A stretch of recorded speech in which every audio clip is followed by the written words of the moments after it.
I have not experienced that level of stress to that degree in a long time. Around probably like 2:20, I was explicitly told from this dick fire marshal that he's not going to approve our event for that day. I think the part that annoys me the most is it seems like it was completely avoidable. Experiencing that level of stress and knowing that I didn't have to feel that at all was so avoidable. It like makes my blood boil. Hi, everyone, and welcome to the WIM podcast. Women in Influencer Marketing is a first of its kind exclusive networking group made up of inspirational women. This podcast is where we explore influencer marketing and get real about women in business.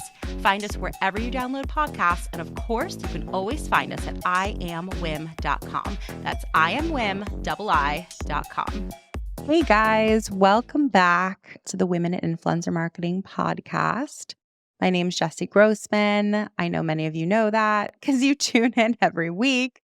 But for anyone who's new, I founded this community called Women in Influencer Marketing. And I also have a consultancy called Tribe Monday, where I help people in all things influencer marketing.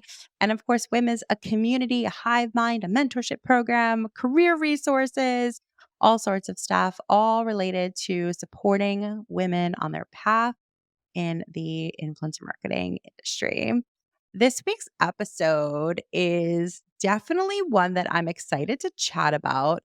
It's all about employees having side hustles. And that can be anything. That can be, they're also a creator.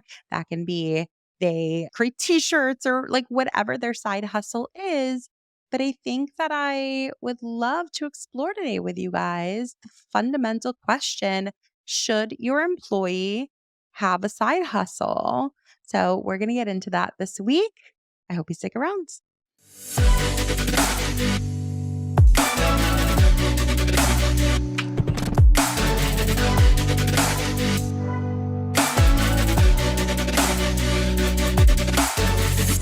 All right, guys. So before we get into this week's episode about side hustles and employee habits and just like how to have a great team, I am coming back from LA. Today is actually my first day back in New York. It's nice to be back. I think I'm still like realistically processing that whole trip. It was like 3 trips in one.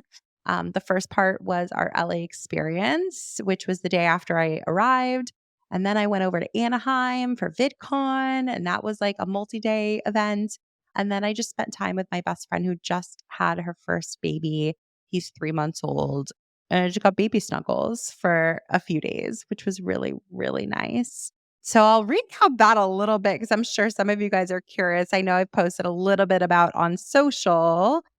And yeah, I'll share a little bit about all that here so you guys can get a little bit behind the scenes.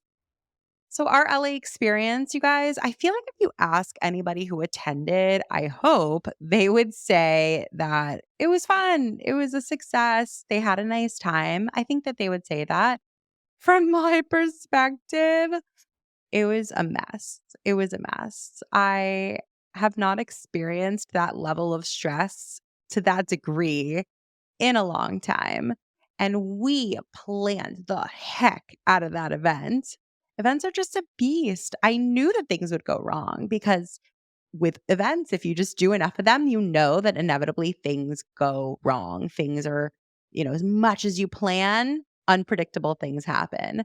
However, I did not think that it would be to the degree that it was. Literally, you guys, the day of the event, our vendors were supposed to start coming around 2:00 to set up furniture, to like just set up. Generally, we had photographer, videographer, caterer, drinks, everyone was supposed to start coming at 2. By 2:15, I didn't know if we were going to have the event. I didn't know if we were going to be allowed to. And around probably like 2:20, I was explicitly told from this dick fire marshal that he's not going to approve our event for that day. And like, sorry, but not sorry.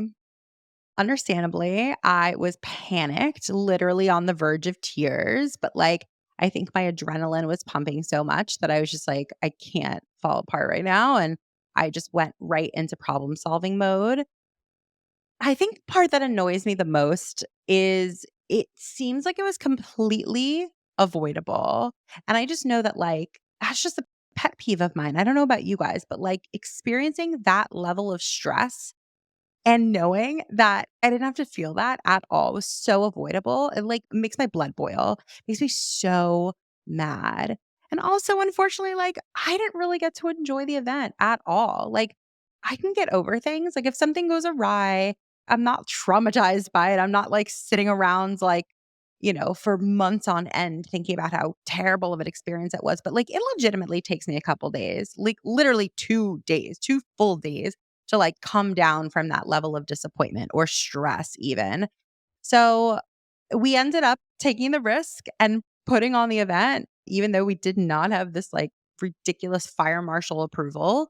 Basically, we had to make a judgment call and we decided to have the show go on. I thank God for I think we had like 6 or 7 people volunteer to help out at the event in exchange for a ticket.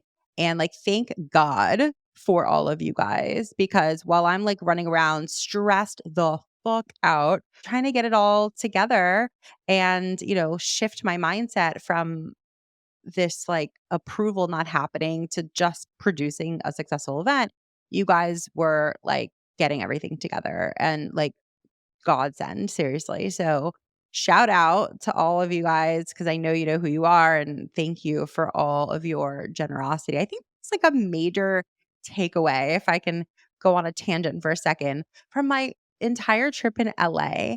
I had so many people who were so kind and generous. And like from all these people who volunteered, one of our volunteers came to my Airbnb the day before and helped me put together all of our gift bags. Like she didn't have to do that. It was just simply because she was trying to be nice. And like we got to know each other and we got dinner and like it was so kind of her to do that. When the speaker that we rented stopped working halfway through the event when we were playing music, probably like 2/3 of the way of through the event, our videographer was so nice, and he was like, "Hey, let me see if I can help you, blah, blah, blah." Like, he's supposed to be just, like, taking video and doing his own thing, and, like, he certainly didn't have to help, and he stepped in, and he, like my anxiety went from here to, like, here. Like a little down, a little lessened. And it was just, I don't know, there were just countless instances where people just went out of their way to just be kind and helpful. And I feel like it really inspired me to do the same and to pay it forward a little bit. So thank you for all the people who were incredibly kind and gracious to me during my trip to LA. I really, really appreciate it. But to put a pin on the event, if you check out our Instagram, I am Wim, you'll see a little video of the event, some photos of it. We had a really incredible panel discussion that was like really, really interesting. And shout out to Tagger for sponsoring and Hanger 4 for sponsoring and Create LLC.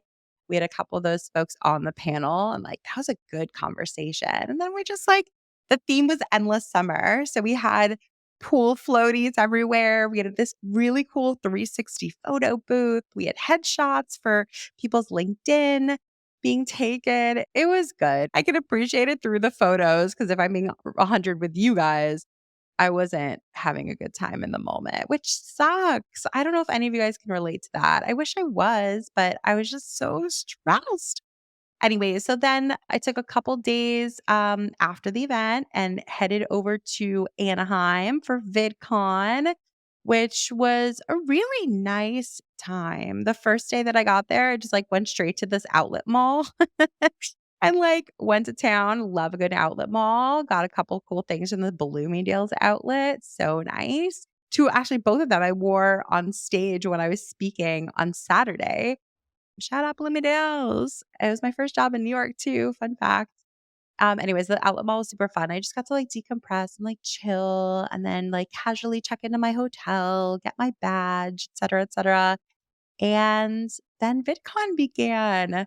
It was really lovely. We had like an impromptu lunch with people in WIM. We have like a VidCon Slack channel that we sort of like reinvigorate every year. And I posted in there. I was like, hey, whoever's at VidCon this year. Like, anyone want to impromptu meet up for lunch?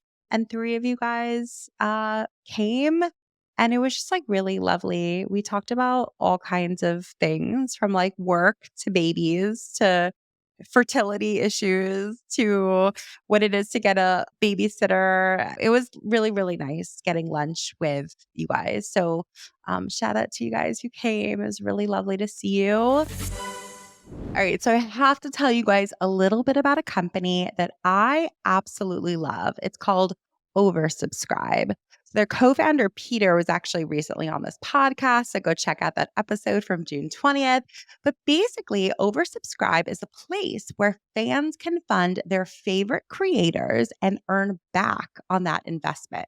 So if you're a creator or their management, you should totally check them out. The $1 million question these days is always around growth, how to grow, how to scale.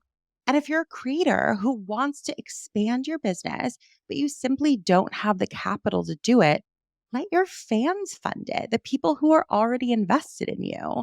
Once the creator successfully grows their business from this investment and earns more based on that funding, the investor, the fans, earn from it too. There are lots of fans out there who would love to invest in their favorite creators, but they simply didn't know that they could. So, subscribers now have a real stake in the success in a creator's business thanks to Oversubscribe.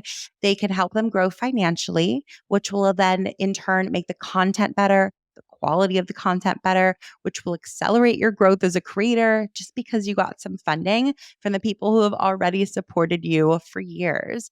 I think it's a really innovative idea. I love it. I want you guys to check out oversubscribe.co and just mention WIN. That's oversubscribe.co and tell them Jessy from WIN sent you. I did a mentorship session at VidCon, which was a very humbling experience. I was supposed to have 20 people show up, and literally one did. Humbling, you guys, humble. Like the second you like your head gets a little big, your ego is like, haha, I've made it. One person shows up to a session. So that was humbling. And look, the reality is like I had a lovely conversation with this girl. We're now connected on LinkedIn. She's a junior in college, you guys. And like I was so impressed with everything she's doing. I was like, some of the things that you're telling me about, I just discovered on my own, like at the age of 36. But you're doing this all as a probably like 20-year-old and you're still in school. I was so impressed. It was really inspiring to meet her. So maybe it was more of a mentorship session for me. And then Saturday, I had my panels, which one of them was phenomenal. And the other one, I liked the first one better, if I'm being completely honest. The first one was a bunch of WIM members that I was able to get together to be my panelists. We had 4 women, all in WIM and have been for years. I think all of them had been on the podcast before. So we had Katya Allison, we had Christina Jones, we had Kristen Danino Guzman, and we had Meredith Jacobson. I'm sure you guys probably have seen them around the community. Shout out to them. Go check out their episodes on the podcast. They were all on it at different times, and they were wonderful panelists. So we prepared these questions in advance. Like we all had just really good chemistry. And I felt so good about that panel. I know they recorded it. I'm sure they do. I hope we can get a copy of it. I would really love to share it with you guys. Maybe we'll have like a whole podcast episode just of that panel. That would be really, really cool in case you couldn't freaking spend $1,000 on a ticket to VidCon. It's a whole other conversation. I check out my LinkedIn actually. I posted about a recap about VidCon, my thoughts about it, what could improve. But that one panel was really fun. And then the other panel, like, wasn't bad. I felt ill prepared for it. And it was put together very, very last minute. And it felt like that. And I just had been wanting to speak at VidCon for years. Like, no one would give me the time of day. Like, I've partnered with them for the past couple of years to give our members a discount on tickets. And we explored last year, like a whole bunch of different things that I pitched to them, and they inevitably said no to all of them. Like, was so excited that I finally met someone who worked on the programming side of VidCon who was willing to give me the time of day and have me speak there this year. And he not only gave me 1 panel, he gave me 2. One of them, he's like, "Yeah, put the whole thing together." So I grabbed a bunch of women from WIM. Like, I did the mentorship session. I was so excited. So, like, that second panel kind of it just was not prepared, and it felt sloppy, to be honest, to me. Like, I was just really disappointed because I know how much it meant for me to be there and how much I had worked so hard to get onto that stage. And so to like let that opportunity, like to treat it like that was really disappointing to me. So I'm glad that I got 2 because at least I got to experience that one really positive experience. And then from there, I just went to go visit my best friend who just recently had her baby. He is just the sweetest, you guys. It was really scratching that itch with Zoe, who some of you guys know is my stepdaughter. I only had her in my life since she was 3. She's almost 8 now, but I missed that baby phase. I've never really been around babies my whole life. Like it just never really happened. So it was just really nice to spend time with my best friend, to catch up, and mostly just to like hang out with her little baby. He's just the sweetest thing, and I really enjoyed just decompressing and just, like, truly taking some days off. I'm probably gonna do a podcast episode in the future about what it is to have freedom in your life because of the business that you run. I mean, I'm very mindful of the fact that I own my own business and I can just take a week off and like that's okay to do. I know that that's not everybody else's experience, but if that's something that you want, it is totally possible. So if you guys are interested in having an episode about like how to make that a reality for yourself, comment on the YouTube video of this podcast and let me know. And if you say that you'd like me to do an episode on that, I will totally do an episode on that.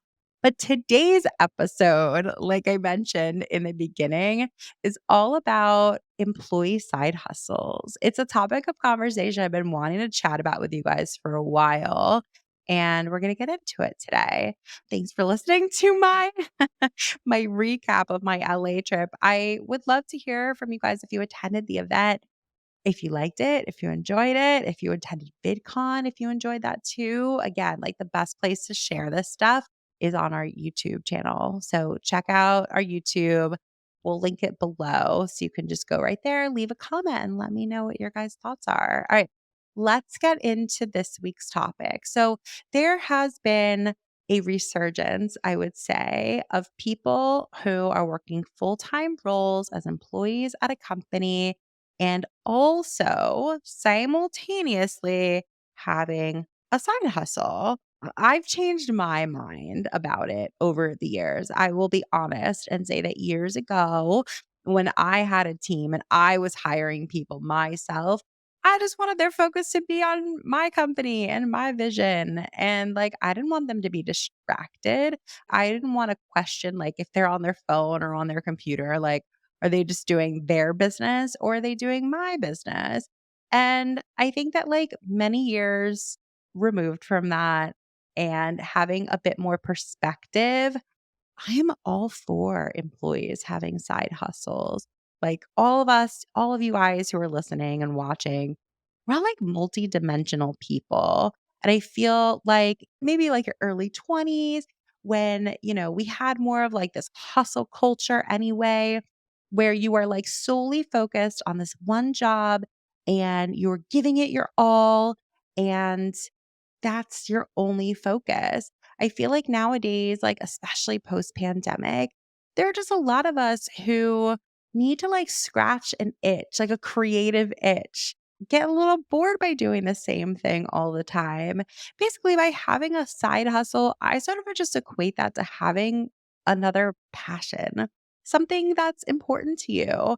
And I am all about, being passionate about your work. So, like, that's sort of what it equates to for me. And I know that it could really invigorate a person It can make them better employees for you and your business that you do together. In fact, I would put money on it that it would. So I'm all for it. Hey, you. Thanks for listening to this episode. This show is sponsored by Women in Influencer Marketing, the best online community for the creator economy. You'll meet fellow influencer marketers, brands, and talent managers to talk shop, get hired, and even find a mentor. When you join, don't forget to check out all of our incredible resources. We also have dozens of masterclasses from the top voices at TikTok, YouTube, award winning agencies, and women who are paving the way for us all. If you want a chance to network with a who's who in influencer marketing, just check out what it takes to join the membership collective. Visit iamwim.com/join today. That's iamwim.com/join. And I'll see you around the community. I think the real question is in our industry is when that side hustle is that they're a content creator. So they're working at an influencer marketing company and on the side, they're a content creator. And is that okay? I know a lot of people have mixed feelings about it. And I know some people draw a bright line there and say, that's not what I want for an employee in my business. And I get that. I really do. I appreciate it. And I think it's a very personal decision. I do think that it depends on the role, of course, and what they do for your business. If it's a clear conflict of interest, I understand not having an employee do that. However, what I want to do is sort of shed light on what the possible benefits could be. And again, I'm not saying like have all of your employees be creators, but when you find someone who is really great at what they do for you and your company, and they also want to be a creator, they also are a creator.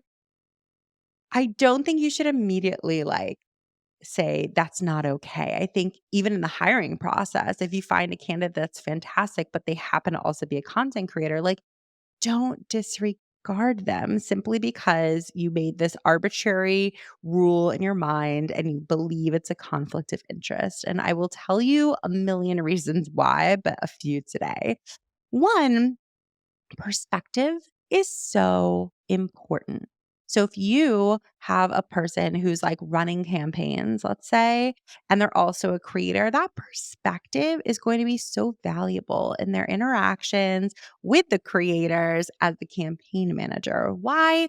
Because they understand when things go awry, they speak that language. They understand like how to communicate something to get what they want and they just empathize. They get it. And I feel like creators or anybody like appreciates having somebody on the other side empathize with them. So that empathy and that perspective is really, really important and valuable. I also think that they're out there doing it. They're out there seeing what's working, what's not working. And so let's say you have someone on your team who's more of a strategist, more high level, and they're out there experimenting on their own channels. What methods are really getting traction, tactics and strategies that make their content pop. That experience, that hands on experience is so much better than like the theoretical because all of us can preach all day long about, I believe that, we should do this with the strategy or that with the strategy, this with the content, the social media, etc. But to actually have real life hands on experience doing it and seeing what's working, what's not working in real time because they're experimenting on a regular basis it's just like a really positive attribute. It's a positive skill that they are honing in on a regular basis. So I think it's great. I also know that people get concerned with, if it's a content creator that's on your team, are they going to basically like steal contacts or take that opportunity to pitch themselves? And look, I think that fundamentally, you either just need to trust somebody or you don't trust them. But if they work for you and they've earned your trust and they are explicitly telling you that I would never pitch myself to somebody, I would never take contacts from you for my own purposes, then I think that like you just need to trust them until they've proven otherwise. The reality is, influencer marketing is a relationship business. So many other industries have this too. So we're not that special. But basically, if you have employees that are really digging into the relationships and really exploring them with people that you're doing business with, you want that to be the case. And you either have to trust these people or you don't. But if you don't trust someone because they've done something that's shown you they're not trustworthy, they shouldn't work for your company anyway. But I think that people are trustworthy until they prove otherwise. I think that, if a creator is saying to you that I'm going to work for your company and I'm going to be respectful of these contacts and I'm not going to pitch myself, then I would believe them. I just fundamentally don't want to live in this untrustworthy state. I understand that some people have been burned in the past. And so for you, it could be really, really hard to do that. I think that it could also be really, really hard for you to trust again. I totally appreciate that. But ultimately, I just think you need to trust them or you don't trust them. But this in between where it's I'm going to have them be on my team and I'm wondering what they're doing and I'm micromanaging things. Like people just need to be given permission to fly and to soar. And if they're given that, their work is just going to be infinitely better. The last thing I think I just want to stress, and so many other people in the creator economy got in here because we're creatively minded. So if you have an employee that just needs to sort of flex that a little bit more, whether it's like their own business or they're contributing to somebody else's, or it's simply just something for fun, but they monetize it. Like there is no shame in that. We are living in a different world than we were, 10 years ago, 20 years ago, when like this probably wouldn't be as possible as it was before. But I think that like it is okay to say that, your employees can have side hustles because it just ultimately, in my opinion, makes them better employees for you and it makes them better human beings. And at the end of the day, I just want employees who are really talented and fulfilled human beings. So I think the answer to this, at least in my eyes, is just taking a much more human approach. And you could disagree, you could agree. I would love to hear what you guys think. Do you currently have employees who have side hustles? Are you a little salty about it? Do you think that it's a good thing that you should encourage? Do you think it's just something you should accept, but sort of turn a blind eye, but you'd rather it not be happening?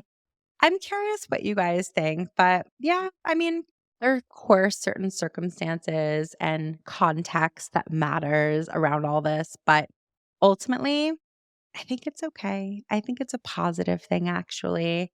And what I said before is I think the best way to sum it up, which is I just want happy and fulfilled humans as my employees goes a really, really long way. And I did not used to feel like this. So again, check out our YouTube, comment on this because I want you guys to give me your thoughts on this topic.